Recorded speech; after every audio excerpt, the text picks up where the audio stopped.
Kita hidup di dunia yang terus berubah. Sejak pandemi COVID, terjadi perubahan besar dalam gaya hidup orang, bukan hanya dalam hal menjaga kesehatan, tapi juga dalam hal cara belajar, cara bekerja, cara berbelanja, dan bahkan cara beribadah dengan memanfaatkan perkembangan teknologi digital. Nah, sementara itu di sisi lain, kalau kita lihat moralitas manusia itu tidak menjadi lebih baik. Kejahatan, kemiskinan, ketidakadilan, korupsi, bahkan radikalisme itu terus berlangsung. Manusia tidak menjadi berubah lebih baik otomatis karena memasuki masa prihatin. Benar apa yang dikatakan firman Tuhan bahwa dosa adalah akar kejahatan manusia. Nah, bagaimana respon orang Kristen menghadapi situasi seperti ini?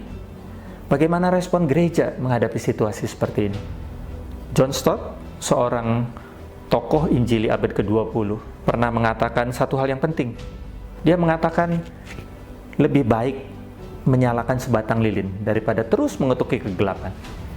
Gereja, umat Allah, kita semua, orang percaya, dipanggil untuk menyatakan terang pengharapan Kristus di tengah dunia, untuk membawa terang di tengah kegelapan dunia. STTB sebagai institusi pendidikan teologi menghayati panggilannya untuk mempersiapkan para calon pemimpin gereja dan calon pendidik Kristen untuk menghadirkan terang Kristus itu secara nyata.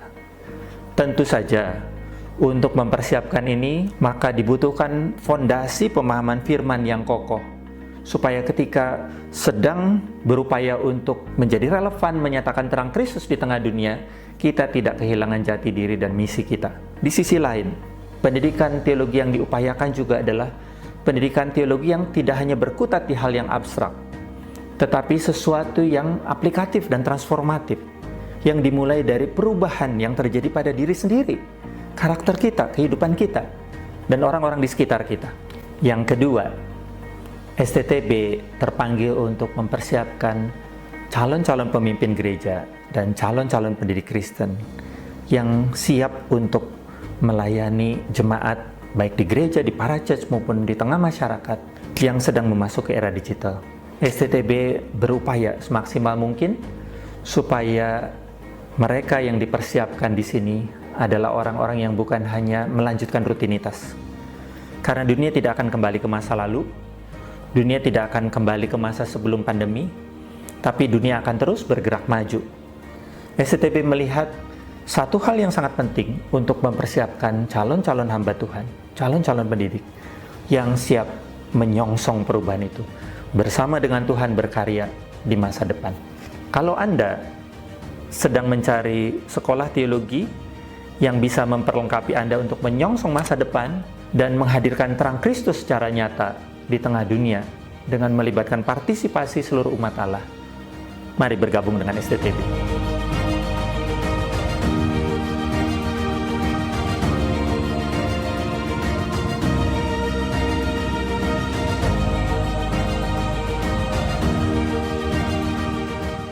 Selamat malam Bapak Ibu Saudara sekalian, rekan-rekan yang saat ini bergabung di dalam Open House STTB ini.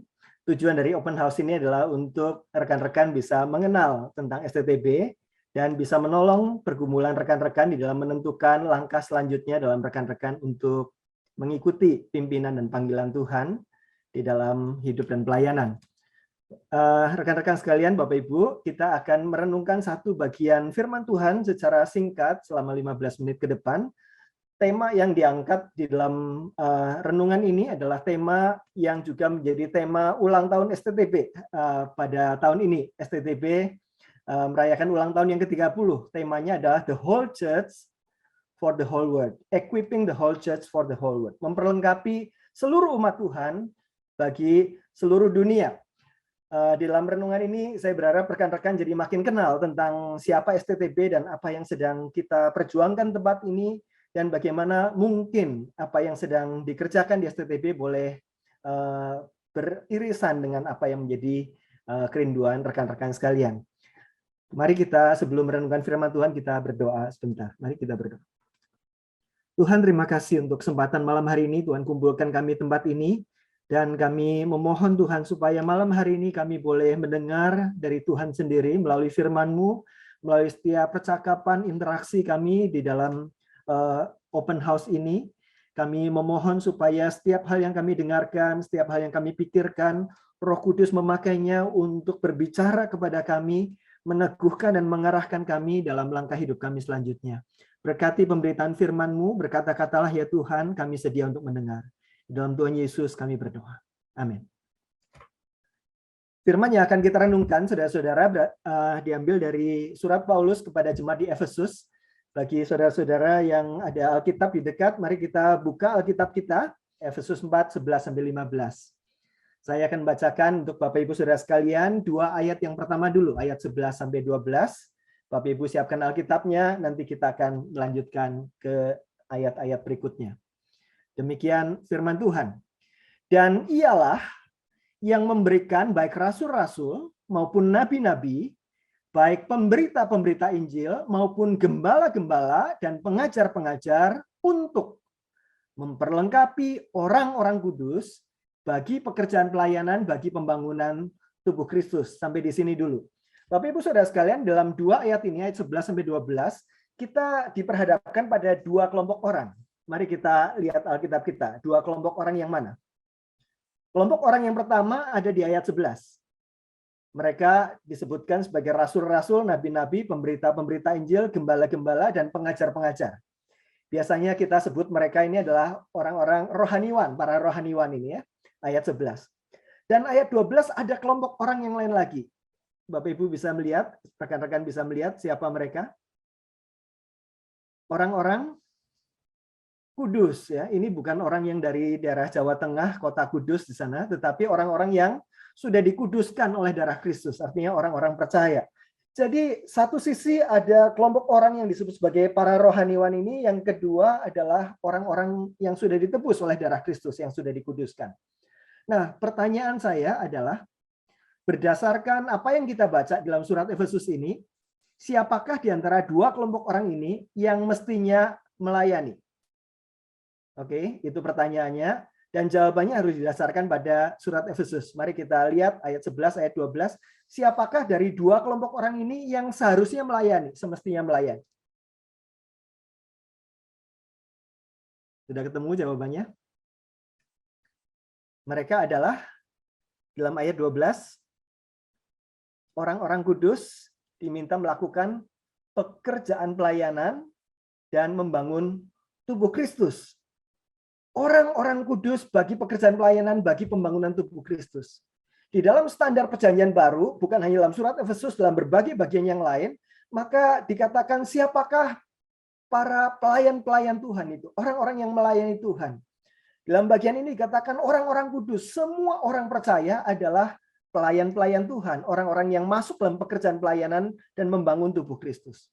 Nah, kalau semua orang percaya, orang-orang yang sudah dikuduskan darah Kristus ini adalah para pelayan, kalau begitu apa tugas para rohaniwan dong? Nah, saudara-saudara sedang bergumul ya, sedang memikirkan untuk jadi rohaniwan atau jadi guru agama, rohaniwan juga itu. Kalau begitu apa tugas para rohaniwan kalau orang-orang kudus ini yang melakukan semua pekerjaan pelayanan? Jawabannya sekali lagi harus didasarkan pada Efesus. Saudara-saudara melihat di sana, dalam ayat 12, apa tugas para rohaniwan ini? Tugasnya adalah memperlengkapi orang-orang kudus. Jadi semuanya melayani, pembagian tugasnya, semua orang kudus adalah pelayan-pelayan yang melakukan pelayanan, tetapi supaya mereka bisa melayani, perlu ada para rohaniwan yang memperlengkapi mereka. Saya terinspirasi dengan satu perkataan mantan Menteri Pendidikan Kebudayaan zaman dulu sekali. Mungkin angkatan papa mama dari rekan-rekan sekalian yang tahu. Namanya Profesor Dr. Daud Yusuf. Daud Yusuf pernah berkata begini, hanya ada dua profesi di dunia, katanya. Profesi yang pertama adalah profesi guru. Profesi yang kedua adalah profesi yang bukan guru, katanya. Loh, kenapa pembagiannya kayak begitu gitu? Karena Daud Yusuf bilang, semua profesi yang lain berasal dari profesi guru. Jadi makanya cuma ada dua profesi aja, guru dan profesi-profesi yang lain yang dihasilkan oleh guru. Nah, ketika kita berbicara tentang pekerjaan pelayanan di dalam tubuh Kristus, maka kita bisa melihat ada profesi-profesi atau ada peran di dalam tubuh Kristus yang para rohaniwan ini. Para rohaniwan ini tugasnya adalah memperlengkapi semua orang kudus untuk semuanya bisa terlibat dalam pekerjaan pelayanan. Itulah yang disebutkan sebagai the whole church di dalam tema kita. The whole church atau seluruh umat adalah pelayanan semua orang kudus. Bapak Ibu Saudara sekalian, yang kita bicarakan pada hari ini sepertinya biasa, tetapi pada zaman dulu sebelum reformasi tidak begitu. Para pelayan itu hanya para imam-imam, para priest begitu ya di dalam struktur gereja yang sangat ketat begitu. Tetapi reformasi mengubah itu semua, mengembalikan gereja pada standar Alkitab yang mengatakan bahwa semua orang percaya adalah imamat yang rajani. Makanya disebut di dalam salah satu slogan reformasi, the priesthood of all believers, atau keimaman semua orang percaya. Berbeda dengan zaman gereja pada masa lalu yang mulai menyimpang dari ajaran perjanjian baru, di sini dikatakan bahwa semua orang percaya adalah imam, imamat yang rajani. Semua orang percaya imam, semua orang percaya adalah pelayan Tuhan, semua orang percaya adalah hamba Tuhan. Tapi Ibu Saudara sekalian, ini adalah satu hal yang menjadi ciri reformasi. Reformasi mengembalikan firman Tuhan kepada umat Tuhan dan mengembalikan pekerjaan Tuhan untuk dilakukan juga oleh seluruh umat Tuhan, the whole church. Bapak Ibu, saya pernah pelayanan di satu gereja. Di gereja itu ada parkirannya. Di parkiran itu ada tulisan besar, tempat parkir hamba Tuhan begitu ya. Maksudnya adalah pendetanya, terus pengerja-pengerja pelayanannya kerja di situ. Maka saya bilang waktu itu di mimbar, di bawah itu ada tulisan tempat parkir hamba Tuhan, artinya seluruh jemaat boleh parkir di situ. Karena kita semua, seluruh jemaat adalah hamba Tuhan. Di dalam standar perjanjian baru. Pekerja pelayanan adalah seluruh umat, the whole church. Dan bidang pelayanannya adalah the whole world, seluruh dunia. Itulah tema kita. The whole church for the whole world. Seluruh dunia. Seluruh dunia itu meliputi apa? Dunia pendidikan. Wah, luar biasa ini kesempatan untuk kita menjadi terang dan garam. Membentuk generasi masa yang akan datang. Bukan hanya seminggu sekali, tetapi setiap hari kita berjumpa dengan anak murid kita.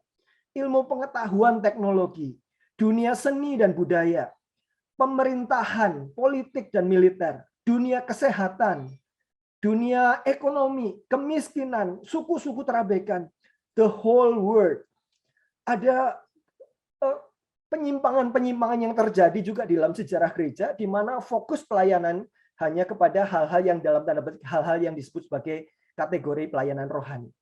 Kita di STTB meyakini bahwa pelayanan harus dikerjakan oleh semua umat, dan bidang pelayanannya adalah seluruh dunia dalam berbagai bidang ini. Bapak Ibu Saudara sekalian, tuayan banyak sekali, pekerja begitu sedikit. Kesempatan-kesempatan melayani begitu banyak, tetapi pekerja selalu sedikit. Kita tahu banyak sekolah-sekolah Kristen menjamur di banyak tempat. Tetapi berapa banyak sekolah Kristen itu diisi oleh guru-guru Kristen yang sungguh-sungguh misioner, yang sungguh-sungguh dewasa.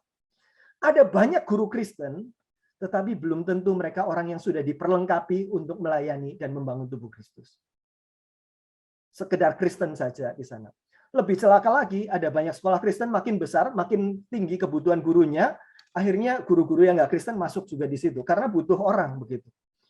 Rumah sakit Kristen, belum tentu perawat dan dokter-dokternya, dokter-dokter dan perawat Kristen yang punya misi di dalamnya.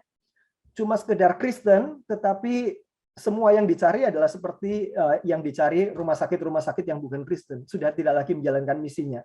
Ada begitu banyak kondisi seperti ini. Pertanyaannya, di manakah pekerja-pekerjanya? Tuayan banyak, kesempatan-kesempatan begitu banyak melayani dalam berbagai aspek dunia, tetapi pekerjanya sedikit. Dan menariknya lagi, jemaat bukannya tidak mau menjadi pekerja. Tetapi jemaat tidak cukup untuk diajar, tidak cukup untuk ditantang, tidak cukup diperlengkapi, dan disalurkan menjadi pekerja-pekerja bagi ladang tua yang begitu banyak. Siapa yang bertugas untuk melipat gandakan pekerja? Itulah kelompok orang pertama tadi, para rohaniwan tadi. Tugas mereka adalah memperlengkapi orang-orang kudus bagi pekerjaan pelayanan. kita di STTB memerangi terus yang namanya dikotomi hamba Tuhan versus awam, rohani versus sekuler. Kita ingin supaya the whole church, seluruh umat Tuhan, melayani the whole world. Dan untuk itu, satu peran yang sangat penting adalah peran orang-orang yang diperlengkapi secara khusus menjadi para rohaniwan yang akan memperlengkapi umat Tuhan bagi pekerjaan pelayanan. Kalau saudara-saudara merindukan supaya terjadi pelipat gandaan pekerja bagi ladang tuaian dunia yang begitu luas ini, saudara-saudara serius pikirkan keterlibatan saudara dalam tubuh Kristus melalui penyerahan diri saudara untuk boleh melalui hidup yang dipersembahkan kepada Tuhan ini, banyak pekerja-pekerja boleh dimunculkan dan dihasilkan. Penutup, ayat 13-15 saya akan bacakan untuk Bapak Ibu Saudara sekalian. Sampai kita semua telah mencapai kesatuan iman dan pengetahuan yang benar tentang anak Allah, kedewasaan penuh dan tingkat pertumbuhan yang sesuai dengan kepenuhan Kristus. Sehingga kita bukan lagi anak-anak yang diombang-ombingkan oleh rupa-rupa angin pengajaran, oleh permainan palsu manusia dalam kelicikan mereka yang menyesatkan. Tetapi dengan teguh berpegang kepada kebenaran dalam kasih, kita bertumbuh di dalam segala hal ke arah Dia, Kristus yang adalah kepala. Ini adalah kurikulum for Christ-likeness. Kurikulum untuk membawa orang serupa dengan Kristus. Kurikulum itu berkaitan dengan ajaran. Di sini dikatakan sampai orang-orang mencapai kesatuan iman dan pengetahuan yang benar. Kita perlu punya pengetahuan yang benar, pengenalan yang benar tentang siapakah Allah, sehingga kita tidak lagi mudah diombang-ambingkan oleh rupa-rupa angin pengajaran. Kita perlu ajaran yang betul. Tetapi bukan cuma sekedar ajaran yang betul. Ada banyak orang yang punya ajaran yang betul, hidupnya tidak layak diteladani. Kita perlu punya ajaran yang betul, tetapi punya kehidupan yang dikatakan dalam ayat 13, kedewasaan penuh, tingkat pertumbuhan yang sesuai dengan kepenuhan Kristus. Jadi ajarannya, kehidupannya, dan ini adalah dua aspek yang perlu diperlengkapkan kepada semua orang percaya ini supaya mereka bisa masuk dalam pekerjaan pelayanan. Tetapi Bapak Ibu Saudara sekalian, kita tidak bisa menularkan sesuatu yang tidak kita miliki. Belum lama ini kita di sekitar kita ada begitu banyak virus COVID ya. Saudara-saudara hanya bisa menularkan COVID kepada orang lain kalau saudara-saudara kena COVID. Betul nggak? Kalau saudara nggak punya COVID, saudara nggak bisa nularin orang lain COVID. Bagaimana saudara-saudara bisa memperlengkapi seluruh umat Tuhan untuk pekerjaan pelayanan melalui ajaran yang benar dan kehidupan yang serupa Kristus? Saudara-saudara hanya bisa melakukannya kalau pertama-tama Tuhan mengolah, mengubahkan hidup saudara dulu. Mengisi saudara dengan pengajaran yang berdasarkan firman Tuhan, pengenalan dan cinta kepada Tuhan yang besar, kehidupan yang diubahkan selaras dengan hal-hal yang menyukakan hati Tuhan. Dan ketika saudara spend waktu khusus untuk itu, belajar secara khusus untuk itu, dan dibentuk secara khusus untuk itu, itulah kehidupan di seminari Bapak Ibu Saudara sekalian, saudara-saudara sekalian. Ketika kita rindu untuk menjadi alat di tangan Tuhan, menggerakkan the whole church for the whole world, maka kita menyediakan diri. Tuhan, penuhi saya dulu dengan ajaran-Mu, bentuk saya dulu dengan kehidupan yang serupa dengan Engkau, sehingga ketika saya nanti diutus kembali ke tengah-tengah dunia, saya bisa menularkan apa yang Engkau sudah lebih dulu kerjakan dalam diri saya. Saudara-saudara hanya bisa ambil uang di ATM, maksimalnya berapa? Tergantung berapa banyak yang kita setor ke bank. Saudara hanya bisa melayani dengan efektif tergantung seberapa banyak saudara sudah diperlengkapi. Itulah tantangan bagi saudara-saudara untuk memikirkan, mari kita, barangkali inilah waktu bagi kita untuk diperlengkapi secara khusus dari ajaran, dari kehidupan, supaya kita bisa menjadi alat di tangan Tuhan, melipat gandakan pekerja bagi tuaian yang begitu banyak ini. STTB punya komitmen untuk melihat terjadinya pelipat gandakan pekerja melalui orang-orang yang belajar bersama-sama di tempat ini. Kita berinteraksi bersama-sama, saling mendorong dalam kasih dalam pekerjaan baik. Kiranya Tuhan terus menolong saudara-saudara menggumulkan panggilan ini. Panggilan yang mulia, Tuhan akan terus memimpin. Amin. Terima kasih Pak Johan untuk sharingnya dan penguatannya. Kita belajar ya bagaimana sebenarnya kita semua di tempat ini adalah hamba-hamba Tuhan, adalah pelayan Tuhan. Jadi ini berarti bahwa kita semua yang join di dalam room ini, di tempat ini adalah orang yang seharusnya menjalankan tugas Tuhan, menjadikan semua orang menjadi pekerja Tuhan. Terima kasih Pak Johan. Baiklah teman-teman, kita akan masuk ke dalam sesi selanjutnya. Mungkin tadi ada yang udah singgung-menyinggung ya, kayak, oh aku tertariknya di SPDK nih, aku tertariknya di STH. Nah, teman-teman di sini kita akan mau bahas apa sih kira-kira perbedaan STH dan SPD. Nah, jadi sekarang kita akan tanya sama Pak Heri dulu nih. Halo Pak. Ya, Oke, Pak, kita mau tanya nih Pak, kira-kira kalau mengenai STH ya Pak, mengenai sarjana teologi, apa sih 3 keunikan prodi ini? oke. Kalau kita lihat dari prodi STH, Sarjana Teologi, ada 3 keunikan. Yang pertama adalah kalau kita melihat prosesnya, ya. Mahasiswa STTB yang prodi STH itu prosesnya itu dibentuk di dalam asrama.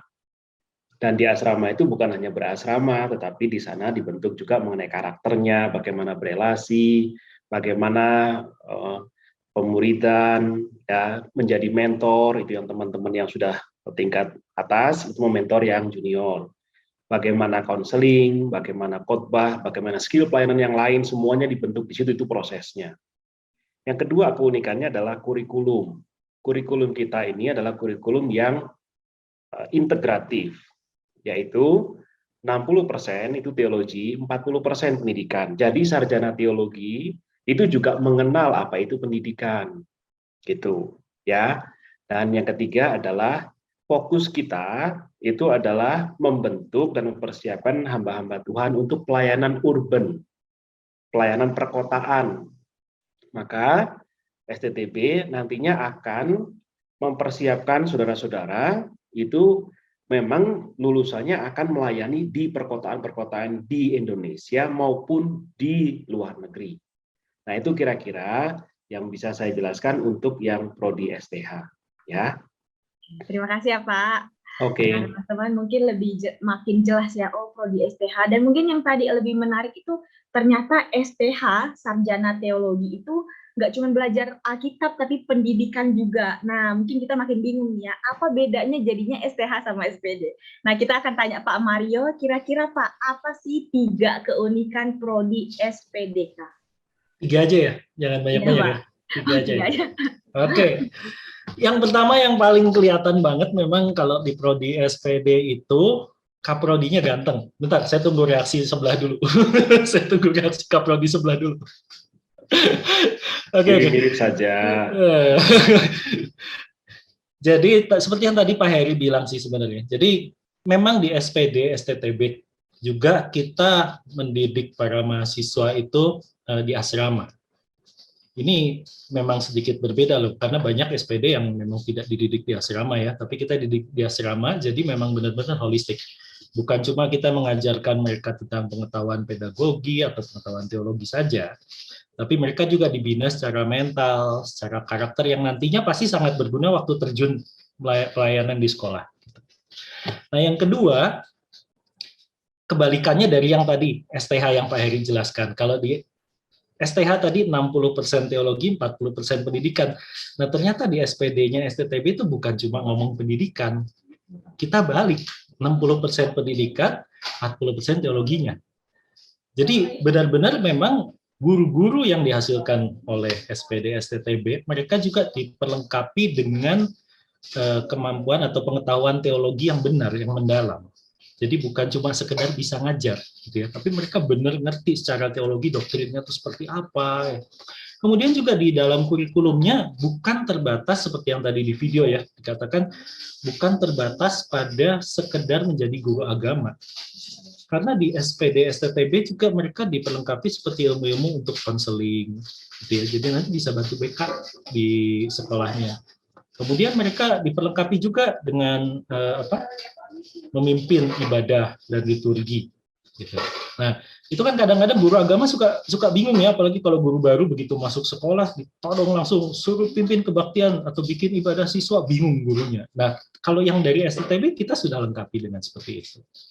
Kemudian juga merancang program pembinaan di sekolah. Program pembinaannya artinya apa? Bisa merancang program pembinaan untuk siswa, untuk guru, maupun juga kalau perlu untuk orang tua. Gitu. Karena juga diajar tentang pendidikan anak, pendidikan remaja, pendidikan kaum dewasa, itu diajarkan juga semua di situ. Nah, kemudian yang ketiga, ini menghasilkan guru-guru yang kita siap untuk melayani di konteks urban, gitu ya. Jadi kita sudah siapkan dengan praktek-praktek, gitu. Bukan cuma sekedar teori di dalam kampus, kita juga sudah siapkan praktek-praktek, mereka harus terjun keluar kampus setiap mahasiswa ini. Jadi mereka punya pengalaman. Begitu dinyatakan lulus, nggak mentah gitu. Mereka sudah tahu dunia ngajar itu seperti apa sebenarnya. Dan kemudian juga dosen-dosen di SPD ini adalah dosen-dosen yang memang benar-benar menguasai dua bidang tadi. Doktrin-doktrin atau pengetahuan tentang teologi, biblika, dan sebagainya itu akan diajarkan oleh dosen-dosen yang memang ahlinya, expertnya di bidang itu. Kemudian pendidikan ini juga oleh dosen-dosen yang memang bukan cuma sekedar ahli, gitu ya, tapi juga memang punya pengalaman, gitu, punya pengalaman panjang di bidang pendidikan, praktisi. Jadi pernah di sekolah, udah tahu ngerasain dari nol jadi guru seperti apa, gitu ya, sampai jadi wali kelas, mungkin jadi kepala sekolah dan lain sebagainya itu dosen-dosennya juga udah pernah ngalamin. Ya, itu keunikannya sih. Terima kasih ya Pak. Waduh, makin pusing ya mungkin teman-teman yang mau masuk ini, saya mau ke SPD atau ke STH. Tapi yang saya tangkap ya teman-teman, STTB ini ternyata punya dua prodi yang kalau STH dia tidak sekedar menjadikan kita seorang pastor, tetapi juga menjadikan kita seorang scholar. Yang artinya apa? Kita dibekali untuk menjadi seorang pendidik. Begitu juga yang SPD, kita tidak hanya dibekali menjadi seorang pendidik, tapi kita diajar untuk bertanggung jawab atas identitas kita, yaitu seorang pastor. Bertanggung jawab bagaimana pendidik itu punya basis Alkitab yang baik. Terima kasih ya Pak, terima kasih Pak Mario, terima kasih Pak Heri. Nah teman-teman, mungkin sesi yang ditunggu-tunggu ya. Tadi kan Pak Heri dan Pak Mario juga udah jelasin, ini tuh prosesnya di asrama, dan ada proses yang lain juga. Kita akan melihat nih teman-teman, kira-kira STTB itu bentuknya kayak apa sih? Depannya itu gimana ya? Asramanya itu gimana ya? Perpusnya gimana ya kira-kira? Nah teman-teman, di sini kita akan sama-sama menyaksikan kampus tour STTB.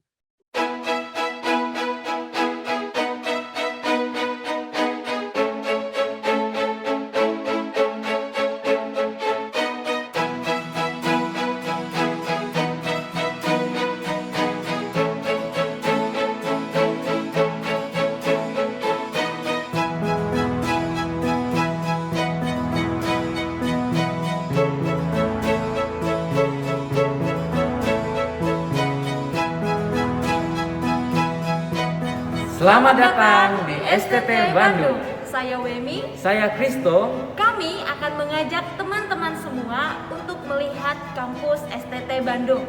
Let's go!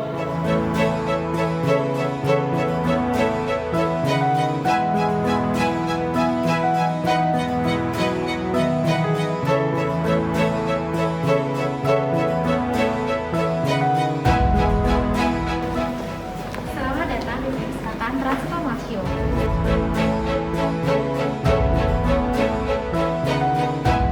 Perpustakaan Transformasio terbuka untuk Sivitas Akademika STT Bandung, juga terbuka untuk umum. Koleksi buku kami ada sekitar 50.000 judul buku dalam bahasa Indonesia, bahasa Inggris, dan bahasa Mandarin. Mahasiswa dapat membaca dan belajar di sofa, di meja personal, meja diskusi, atau di kafe luar. Posisi kafe ini berdekatan dengan dapur, jadi sering tercium aroma masakan. Wah, sambil baca buku bisa sambil membayangkan makanan dong ya Kak? Tentu saja. Oke, kalau gitu terima kasih Kak Siti. Terima kasih Kak Iko.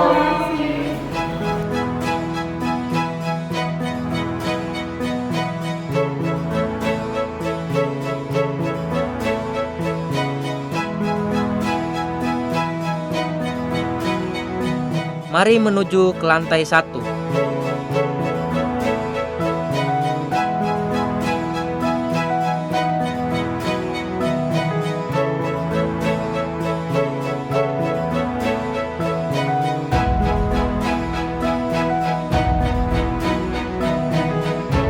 Di lantai 1 ada kantor administrasi, ruang kantor ketua, ruang kantor wakil ketua 1, 2, dan 3. serta ruang dosen lainnya, dan juga ada meeting room. Di lantai 1 juga ada 2 kafe yang dapat digunakan oleh mahasiswa. Ada kafe kita dan juga kafe warna.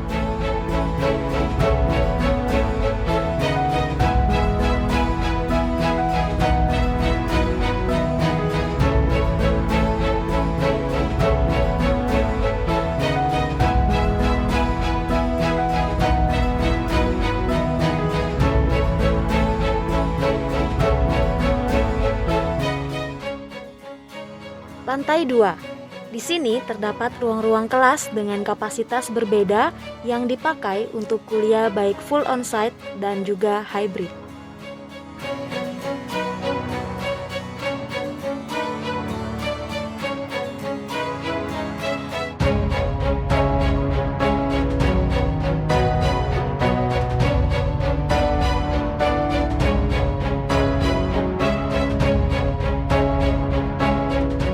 Lantai 3.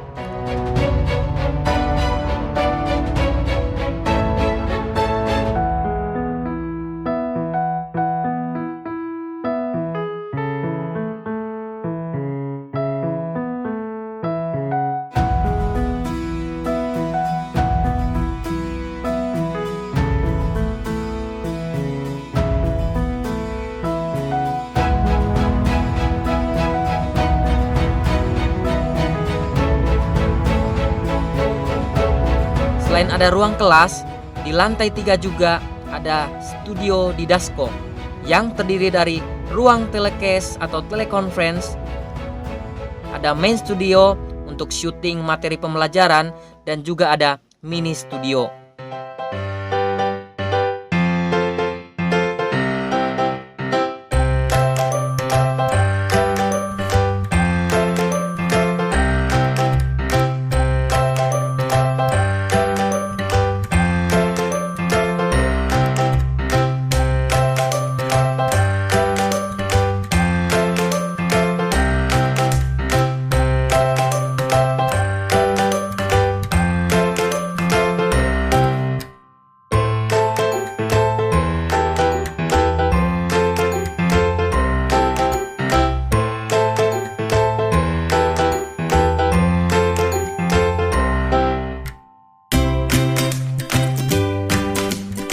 Di lantai 5, setiap asrama terdapat 2 area kamar mandi, toilet, dan laundry di sisi selatan dan utara.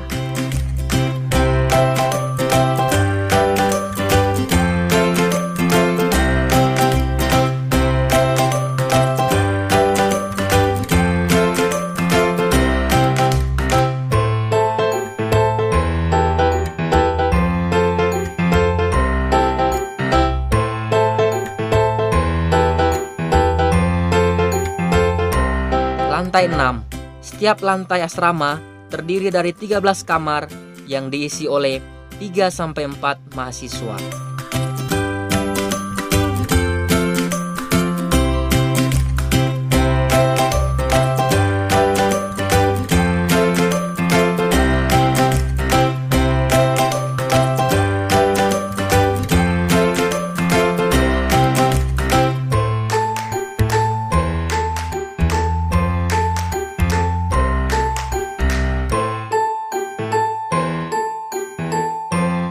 Lantai 7. Saat makan bersama adalah momen yang kami nantikan karena di sini tercipta kebersamaan dan kedekatan di antara kami.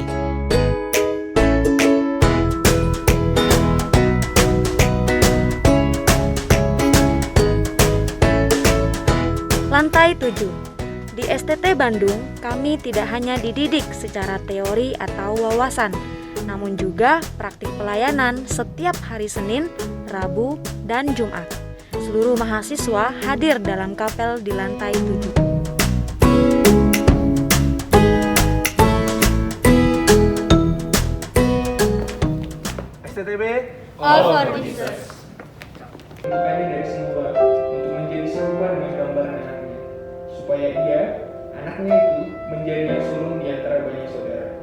Mari untuk memulai ibadah kita angkat sebuah pujian, Bijana.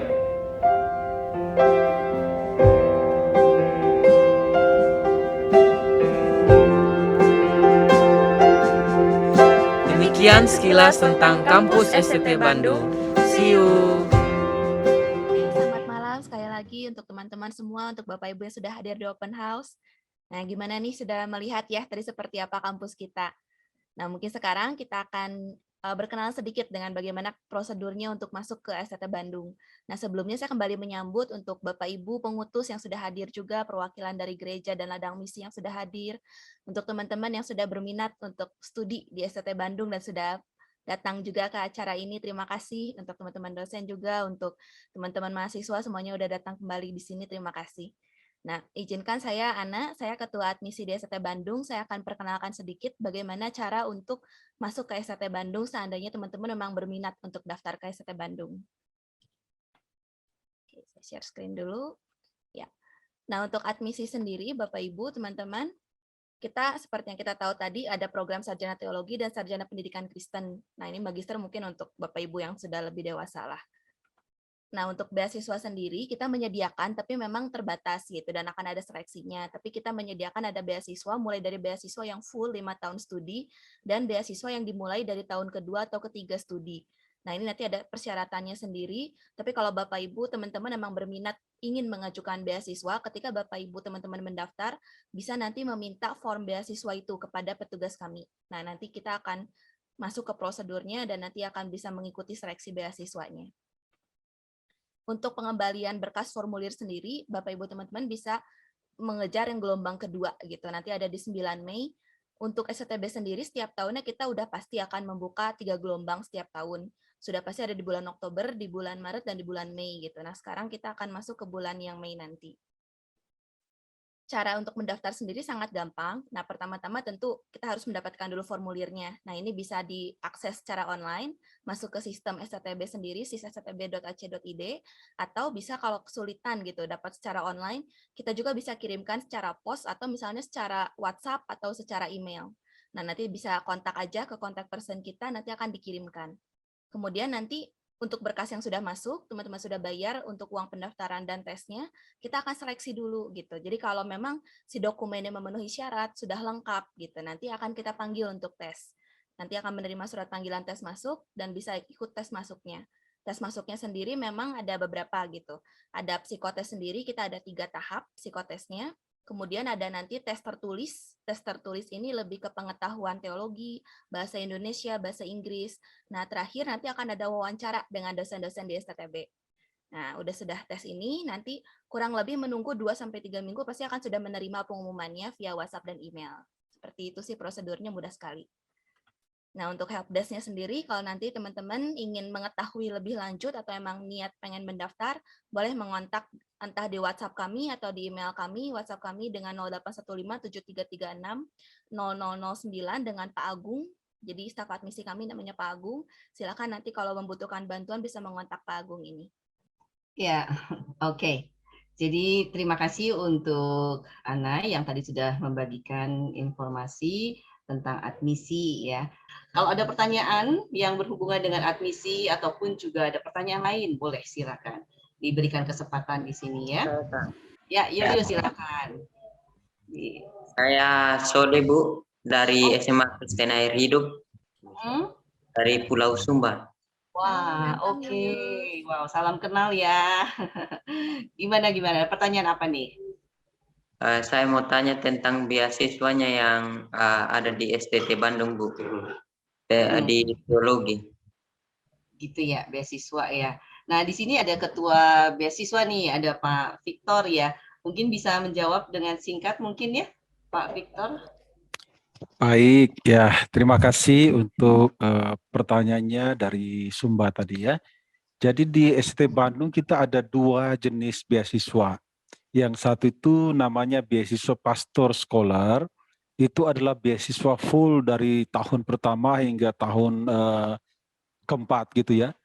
Dan beasiswa ini memiliki 3 persyaratan umum. Yang pertama itu STT Bandung adalah pilihan pertama di dalam dia mau masuk ke STT.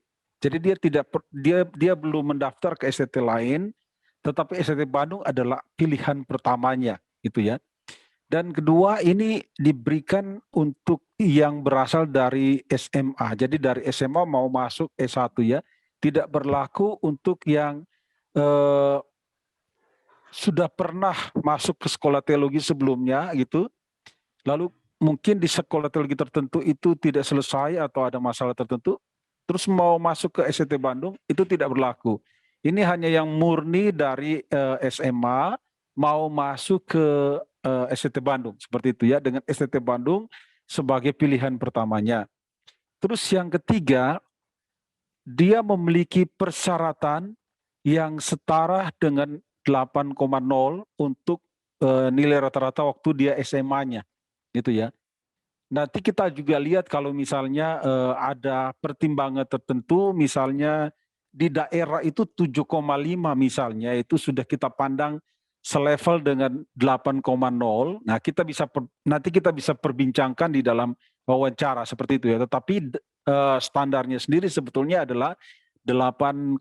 Itu nilai rata-rata selama sekolah di SMA ataupun nilai rata-rata dari hasil terakhir itu ya. Biasanya ada namanya ijazah atau apa seperti itu nilai rata-rata sekitar 8 gitu ya. Lalu kemudian yang berikutnya adalah beasiswa formasio. Kalau beasiswa pastor scholar tadi itu dari tahun pertama sampai tahun keempat. Yang kedua ini dari tahun kedua sampai tahun keempat, gitu ya. Dari tahun kedua sampai tahun keempat. Siapa yang bisa mendapatkannya? Yang pertama tadi barangkali dia tidak memenuhi persyaratan untuk beasiswa pastor scholar. Jadi dia bisa menunggu 1 tahun. Tentunya sudah masuk di kampus STB ya, sudah menjadi mahasiswa STT Bandung selama 1 tahun. Tahun kedua bisa mengajukan, begitu ya, bisa mengajukan. Nah, ini persyaratannya tentu saja melalui seleksi beasiswa STT Bandung. Dan kemudian nanti ada persyaratan IPK yang harus bisa bisa dipenuhi gitu ya. Paling sedikit kalau sudah menerima beasiswa ini 3,0 IPK-nya harus selalu ada tiap semesternya. Tentunya beasiswa ini juga memiliki sanksi-sanksi tertentu jika persyaratan-persyaratan itu selama menerima beasiswa tidak dipenuhi dengan baik gitu ya. Dan pada akhir daripada periode pemberian beasiswa ini, baik beasiswa pastor scholar maupun beasiswa formasio, nantinya ada semacam ikatan dinas untuk bisa dikerjakan oleh penerima beasiswa. Ya. Jadi kira-kira itu adalah 2 jenis beasiswa untuk program S1, baik S1 Sarjana Teologi maupun S1 Sarjana Pendidikan.